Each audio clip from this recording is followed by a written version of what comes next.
Bem, nosso estudo de hoje está na Carta aos Colossenses, capítulo 3, versículo 15. Paulo fala o seguinte: e a paz de Deus domine em vossos corações. E Emmanuel comenta na lição 61 do livro Ceifa de Luz: paz indestrutível. Na terra muitas vezes terás o coração cercado de adversários gratuitos, de críticas indébitas, de acusações sem sentido, de pensamentos contraditórios, de pedras da incompreensão, de espinhos do sarcasmo, de ataques e desentendimentos, de complicações que não fizeste, de tentações e problemas e de processos obsessivos. Entretanto, guarda a serenidade e prossegue agindo na extensão do bem, porque resguardando a consciência tranquila, terás nos recessos da própria alma a paz de Cristo que ninguém destruirá. Mais uma vez, uma lição falando para a gente da consciência tranquila. E remete ao programa Pinga Fogo que Chico Xavier participou, em que o apresentador do programa, até de maneira fazendo um pouco de humor, ele fez a pergunta para o Chico: Chico, como é que a gente faz para ter uma morte tranquila? Ele fala: é difícil, né, Chico? Embaixo de uma risada, e o Chico responde: não, a morte tranquila se deve à consciência tranquila. Cumpramos nossos deveres, tenhamos a certeza de que o momento de transição vai ser um momento leve quando se tem a consciência tranquila. A lição de hoje vem falar para a gente de situações que nós vamos passar, querendo ou não querendo, enquanto estivermos aqui no mundo de expiações e provas. Porque esse tipo de situação procura a gente em qualquer lugar que a gente vá, porque faz parte da natureza humana. A gente tem que tomar muito cuidado para que nós não sejamos um desses aqui a estar praticando uma dessas atitudes. Mais uma vez, Emmanuel enumera 10 atitudes, né? Porque a gente sabe que num mundo como esse é muito melhor a gente sofrer uma injustiça do que cometer uma.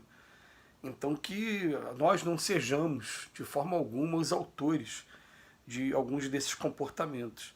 Mas ele fala pra gente: ó, na terra muitas vezes terás o coração cercado, adversários gratuitos, pessoas que nunca te conheceram, nunca te viram e não te deram ainda a oportunidade de você mostrar quem você é, e simplesmente diz que não gostou de você por algum motivo e começa a tratar de maneira amistosa, né, nada amistosa, sem ter um motivo justo para isso.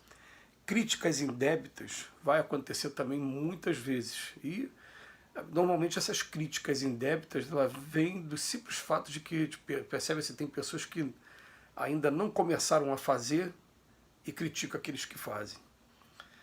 Então a gente fica assim, até mesmo na oratória, mesmo quando você está falando, a gente percebe que você está ali usando a palavra durante um período de 50 minutos, uma hora, e tem pessoas que têm uma capacidade enorme, poderiam fazer preleções, estudos por aí, mas elas não fazem, elas guardam aquela virtude só para elas, como diz lá na parábola até mesmo das virtudes, né? E não utiliza em prol de ninguém, e ao mesmo tempo serve de crítica, vem em cima de você depois para falar: olha, você falou isso, você falou aquilo, você usou dessa maneira. As críticas vão chegar. Acusações sem sentido também. As acusações a gente só tem que tomar cuidado com uma coisa, né? Se ela não tiver um motivo, ela não deve ser motivo de preocupação nossa, né? Agora, se ela tiver motivo, se ela estiver realmente correta, é só um chamado que a providência divina está permitindo que a gente tenha para que a gente comece, a partir de agora, a observar melhor o nosso comportamento. Então, as acusações e as críticas, elas são sempre excelentes companheiras nossas enquanto a gente estiver aqui na Terra. Sempre, porque elas que não deixam a gente entrar na zona de conforto e acabam, de alguma maneira, provocando para que a gente prossiga nas nossas atividades. Depois ele fala pedras da incompreensão. Vai ter gente que simplesmente não compreende o que você fez, não aceita, não vai aceitar, não adianta chorar, não adianta. Não adianta. É a posição daquela pessoa, você tem que simplesmente aprender a entender aquela situação. E é interessante que a doutrina espírita ela trabalha muito a ideia de vontade que você teve de magoar ou não. Às vezes você não teve a menor intenção de magoar e a pessoa ficou super magoada com você. E algumas vezes você também vai ficar penalizado, né, por ter feito alguém se sentir magoado sem você ter motivo também. Mas se a minha consciência está tranquila que eu, em momento nenhum, tive essa intenção, a gente não deve se desesperar, não. A gente vai pedir desculpa, se a desculpa não for aceita agora, acho que com o tempo vai ter oportunidade de ver, eu não tive motivo nenhum, não tive intenção nenhuma. A ideia é intenção, a intenção é essa, não teve intenção, tudo bem. Depois veio espinhos do sarcasmo. O espinho do sarcasmo, então, ele é uma coisa interessante também, porque o sarcasmo vai mexer diretamente com o ego. Né? Quando a pessoa estiver sendo sarcástica com você, ela está, na verdade, medindo até que ponto o seu egoísmo, a sua vaidade e o seu orgulho, né, ainda vão estar ainda mexendo muito com você, porque o sarcasmo, quando ele realmente atinge, é porque a nossa parcela, principalmente de vaidade, de orgulho, tanto um como o outro, ainda é bem acentuada. Eu não consigo ainda ficar calado para aturar uma crítica, um sarcasmo. Né? Crítica não, é mais aqui no caso sarcasmo, porque o sarcasmo a gente sabe que tem um dom de pejorativo, de diminuição. Né? Depois ele fala ataques e desentendimentos. Todos que se propõem a fazer alguma coisa de bom aqui nesse mundo sofrem ataques e desentendimentos. Todos, sem exceção. Pronto. Depois vem complicações que não fizeste.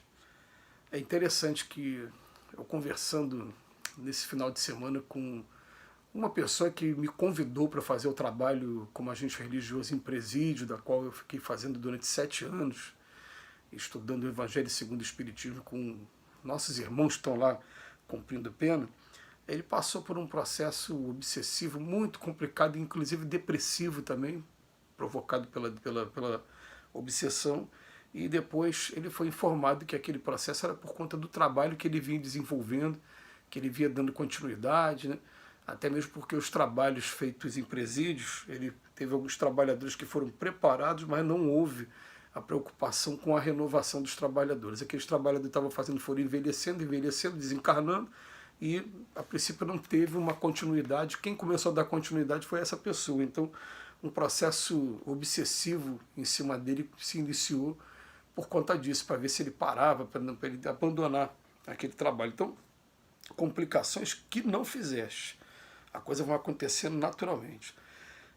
Tentações e problemas. Opa, aí mexeu com o nosso ponto fraco. E ultimamente, né, tem acontecido isso comigo. Tem acontecido do tipo, né, os espíritos falando assim, olha, preste atenção na sua casa espírita, aonde foi que atacaram alguns companheiros, né, observando o ponto fraco, que cada um aqui nesse mundo tem calcanhar de Aquiles mesmo, não tem jeito. E observe aonde está o seu e aonde está oferecendo combustível para que eles possam também preparar o ataque. E aí, se você vai cair no ataque ou não, vai depender de você. Né? Mas já me deram a recomendação e a gente está procurando aqui da melhor maneira, sabendo que a gente vai passar pelos testes mesmo, os testes vão vir, e quanto maior a tarefa que você abraça, maior são esses obstáculos, essas tentações e problemas. Até aqui, até o oitavo, né? Estava vindo de fora, muitas vezes sem você ter dado motivo. Agora esse aqui, tentações e problemas, a gente pode dar motivo e vão querer pegar a gente aonde a gente tem o trabalho do burilamento, do reforma íntima. E por fim, os processos obsessivos, que o estudo da obsessão é um estudo maravilhoso dentro da doutrina espírita, embora a gente tenha a informação de que, por exemplo, em um dos livros do Chico Xavier, escrito por Humberto de Campos, ele termina a lição falando assim, o dia que a gente estudar a obsessão como ela deve ser estudada, a gente vai descobrir que a obsessão é pior do que o pior dos cânceres aqui na Terra. Embora a gente tenha essa informação, a gente sabe que tudo que acontece no campo da obsessão sou eu que alimento, sou eu que dou brecha. A hora que eu acabar com a brecha, não vai ter mais esse processo obsessivo. Então ele termina falando, vamos guardar a serenidade, prosseguir agindo na extensão do bem, porque tendo a consciência tranquila, a gente passa por esses obstáculos todos e consegue paz dentro de cada um de nós. Que Jesus nos abençoe hoje e sempre.